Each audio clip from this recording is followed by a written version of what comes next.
একজন গৃহিণীর আলহামদুলিল্লাহ সকালবেলাটা শুরু হয় আল্লাহ তাআলার নাম নিয়ে কিচেন থেকে, শেষও হয় সেই রাতে কিচেন থেকেই। আর সেই কিচেনটা যদি হয় নিজের মনের মতো করে সাজানো গোছানো। আমার কিচেনে অনেকটা সময় কেটে যায় এই কিচেনে, এবং অনেক গৃহিণীদেরও এই জায়গাটায় অনেকটা সময় কেটে যায়। তার মধ্যে আমার কিচেনটা আমার কাছে একটা প্রশান্তি এনে দেয়।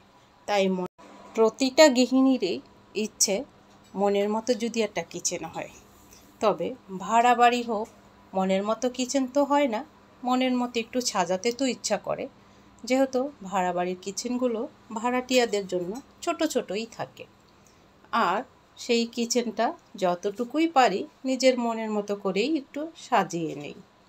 আপনারা বলুন তো, কার না ভালো লাগে এই কিচেনে কাজ করতে? যেই কিচেনটা হয় পরিপাটি এবং গোছানো, আর যদি আরেকটু বড় হয় সেই মনের মতো জিনিসগুলো সেট করা যায়।